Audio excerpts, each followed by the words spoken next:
маро ба ин дунё кӣ овардааст ва мо барои чӣ ба ин дунё омадаем ва ин ҳаёт аз чӣ иборат аст? баъд аз ин ҳаёт чӣ мешавад ва мо ба куҷо меравем?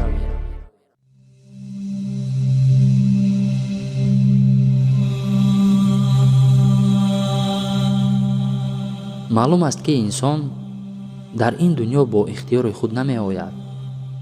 инсон ба ин дунё бе ихтиёри худ омадааст ва аз ин дунё низ бе ихтиёри худ хоҳад рафт.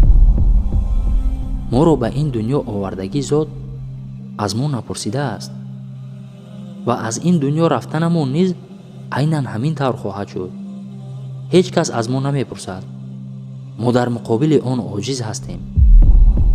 табиӣ аст ки ба инсон чунин саволҳо меояд: маро ба ин дунё кӣ овардааст ва мо барои чӣ ба ин дунё омадаем ва ин ҳаёт аз чӣ иборат аст? баъд аз ин ҳаёт чӣ мешавад ва мо ба куҷо меравем? ин тавр саволҳо табиӣ ба ҳар як инсон пайдо мешавад. инсон баъзан дар пеши худ ҳар хел орзуву ҳавасҳоро мемонад, ҳамин тавр не? бале, барои худ баъзе орзуву ҳавасҳои хушку холиро монда, тамоми ҳаёти худро барои он сарф мекунад. ин тавр хаёлҳои хушку холиро Аллоҳ бекор мекунад. яъне ин дунё ҷое нест ки барои орзуву хаёлҳои хушку холӣ зиндагӣ кунӣ. ин ҳаётро барои он надодаанд ба ту, балки ин дунё як муддатест ки барои имтиҳон дода шудааст. дар ин дунё Аллоҳ таоло моро барои санҷиш овардааст.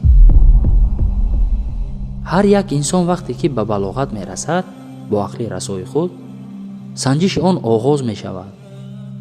ин ба қавли секундамер мегӯем ҳа, ба ҳамон монанд аст ки вақте пахш мекунед ҳисоб оғоз мешавад.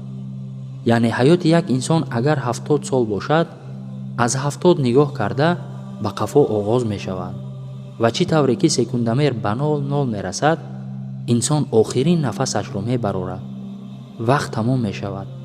ҳамин тавр санҷиш он ба охир мерасад. агар мо қалбро ба оина монанд кунем, мо ин оинаро ҳарду тарафашро бояд тоза кунем. баъдан ҳақиқат намоён мешавад. тоза кардани як тарафи он ин тозагии эътиқоди он мебошад. тоза кардани дигар тарафи он ин пок кардани қалб аз ҳар хел бемориҳо аст. сипас он оина мукаммал мешавад. баъдан чизҳои дар паси он буда намоён мешавад. яъне ҳақиқат ва ботил дар қалби инсон намоён шуда, фурқон яъне Қуръон пайдо мешавад. ҳаёти ин дунё дар назди ҳаёти охират ба мисли аз як баҳри калон як чакра об монанд аст. як чакра об дар назди як баҳри бузург чӣ қадар беқадр бошад, ҳаёти ин дунё низ дар назди ҳаёти охират ҳамин қадар беқадр аст. баъзе бактерияҳое ҳастанд ки якчанд дақиқа зиндагӣ мекунад. дар даруни ҳамин якчанд дақиқа ӯ ҳам зинда мешавад, ҳам афзоиш меёбад ва ҳам зиёд мешавад. зиёд шуда наслашро во мегузорад. яъне ба мисли инсон ки 60 сол ё ин ки 70 солда чӣ тавр ҳаёт мегузарондагӣ бошад, ин бактерияҳо низ дар муддати ҳамин 1 ё 2 дақиқа ҳамин гуна ҳаёт мегузаронанд.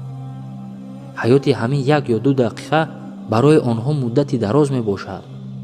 чӣ тавре ки барои мо ҳамин 60 ё 70 сол муддати дароз мебошад, барои онҳо низ 1 ё 2 дақиқа муддати дароз аст. лекин нисбатан агар назар кунем, мебинем ки 1 ё 2 дақиқа ҳаёти онҳо дар назди ҳаёти инсон чӣ қадар муддати кӯтоҳ аст. барои инсон як ҳаёти беарзиш аст, ҳамин тавр не? бале, айнан ҳамин тавр аст. ҳаёти инсон низ дар назди ҳаёти охират ҳамин гуна муддати кӯтоҳ ва беарзиш аст. ҳаёти имрӯзаи мо дар назди ҳаёти охират ба дақиқа ҳам баробар нест, балки як лаҳза шуда мемонад. барои ҳамин дӯстони азиз, барои ҳаёти ин дунё не, балки барои ҳаёти охират талош кунед.